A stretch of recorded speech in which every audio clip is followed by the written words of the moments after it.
Mr. Speaker, earlier in question period, the Minister of Justice said this about December 6th, the 25th anniversary of the tragedy at Polytechnique. He said, "We may never understand what occurred, why this happened, why these women were singled out." We know why this happened. We know why these women were singled out. It's because they were women. That's what Marc Lépine wrote in a manifesto. Is there anything like that the minister would like to correct in his previous statement?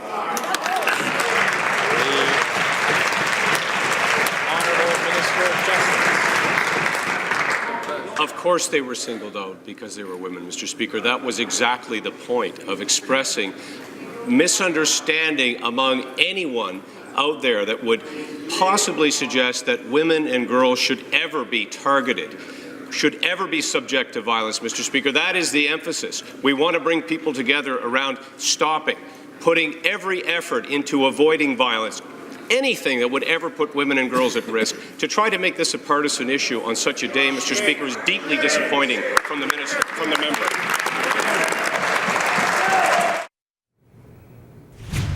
All right, nearly 25 years to the day that Marc Lépine killed 14 women at Montreal's École Polytechnique. The massacre took center stage, as you saw, in question period, with a fight between opposition leader Thomas Mulcair and Peter McKay, the Justice Minister. Of course, it was all during debate about Bill C-42, which would reclassify some guns. Mulcair said he is urging the government to withdraw the bill, saying once passed, it'll make it easier to transport and possess the very same weapons that Lépine used to kill the women.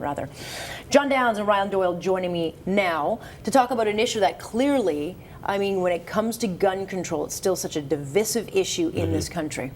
Yeah, when you look at it, the back and forth there between Tom Mulcair and Peter McKay, despite Peter McKay's rather clumsy explanation of things, I understand what he was saying. Often. Yeah, He's but very clumsy in his I understand what he was saying there, though. He's saying we may never understand the true roots of things, the seeds of things, the psychology behind somebody who writes a manifesto like this, and then or could come to the point of hating women so much he'd That's want to right, kill. and then goes out and acts on those feelings. Those are the kind of things I thought the NDP wanted us to get behind, that wanted us to take a deeper look into things as opposed to a knee-jerk reaction like the one Tom Mulcair provided yesterday when standing up and uttering the words that he did.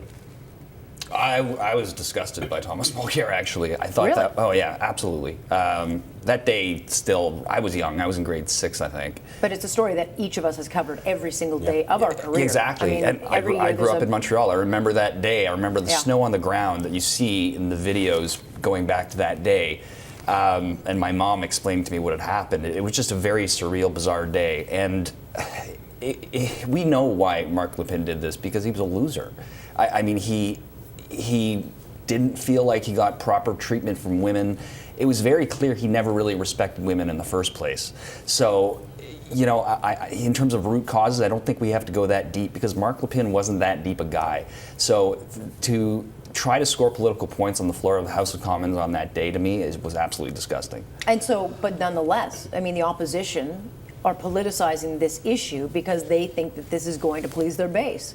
Well, yeah, and making this about guns, so given the backdrop of what John just said and what I just said, making this about guns and putting that as the key issue in all of this, I think does a disservice to the day itself, to the memory of those women. This is not an issue about guns. This is a guy who would likely have found a way to get out whatever anger he had inside of him, whatever he wrote down in the pages of that manifesto. He would find a way to do that. Making that the central issue here, I think, does a disservice to what happened. But given in this country that we have not had mass shootings, we certainly don't get the mass shootings that they do in the United States. And of course, Marc Lépine marks a moment in history that is the worst shooting we've ever seen. But since then, we had one in Taber, Alberta, which involved 2 people. But we've never had a mass shooting in this country since then. Well, it's a mindset. You know, in terms of whether or not Marc Lépine would have gotten a gun, who has a gun like that in an urban area like Montreal or Toronto?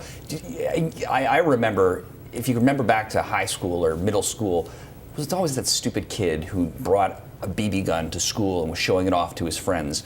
He was the same kid when he was 7 years old who was pulling legs off spiders. Yeah. That's who Marc Lépine was. And look, I think you have to address those issues. I think we've reprioritized mental health issues in this country. I think we continue to do that, and that's important. But let's not, let's call a spade a spade. This guy was crazy. He was disrespectful to women. He had a violent temperament. There was no question. And he was into guns. It's a horrible combination, thank God, because we don't have the same gun culture here that we have in the States, especially an urban one. That's why we don't have these mass shootings as often. Yeah, and to your point, we don't have those mass shootings. And I think that's worth noting. When you look at our neighbors to the United States, it's a different set of circumstances. It's a different set of... It's not even remotely the same. I mean, I wouldn't even think of having... I don't see guns. I mean... But it always seems to be the same people in the States. If you look at, I'm sorry, I can't remember the name of the town in New York. It was Massachusetts, a little town. Yeah. Or Colorado. It's always the same type of profile. It's always the same guy who, no one ever says, oh, we never saw this coming. It's always the same guy who was the loner or was rejected. Look at Columbine. But they also have easy access to guns. Exactly. Well, sure, and I mean, the issue itself isn't the gun to me. It'll take a lot of convincing. Well, the gun is the thing that does the mass casualties. I think we're all doing ourselves a disservice if we solely look at the gun and say, well, clearly if he had no access to the gun, then this wouldn't have happened. I think that's a rather naive approach to things. I mean, we've done it pretty well here. We've got decent regulation when it comes to firearms. We have I think we have very strict I think rules. we go way over the top, to be quite honest with you. Maybe a debate for a different day, but no, we do. We have very strict rules. Yeah, I know we do. When was the last story that you guys reported on? I know the last story where a legal gun owner with a license went out and killed somebody. Brass rail. That's right. He decided to break the rules by taking his gun out. Why? Because he wanted to show it off at the strip joint. And he ended up killing a man with a random shot that he fired off. Because he had the gun. Because he had the gun. But when do you hear that kind of headline? We don't hear very often in this country legal gun owner, licensed gun owner randomly going out and murdering someone. And the crime stats that we now have reaffirm that. It's mostly banned guns. Yeah, the vast majority of people, it's like 99% of people who are legal gun owners, they're not going to be people that are out there committing the crimes. I mean, if you want to have a debate about where weapons are coming from, how are the illegal firearms getting into the hands of young people who are in gangs, that's a different story altogether. Yeah, but nonetheless, this issue will play to base. I mean, Trudeau weighed in on this issue yesterday. I think it's a mistake, this one, particularly given we're 2 days away from the 25th anniversary of the shooting. But I don't understand why they have to piggyback this particular issue. Because they're desperate. They're absolutely desperate to try to find an issue. Well, sure, they'll get the headlines, and if people are into reading headlines, then I guess that's going to sell. But look at the substance of what was said. What he said was counterintuitive of what the NDP stands for. If there's a party out there that wants to get to root causes of things, it is the NDP. They've made their living off of that, and now you're criticizing Peter McKay, the minister, for saying exactly what you guys have been espousing for years. It's ridiculous. Last point. I think it dumbs down to their base, in fact, and I think the base is a little more intelligent than that.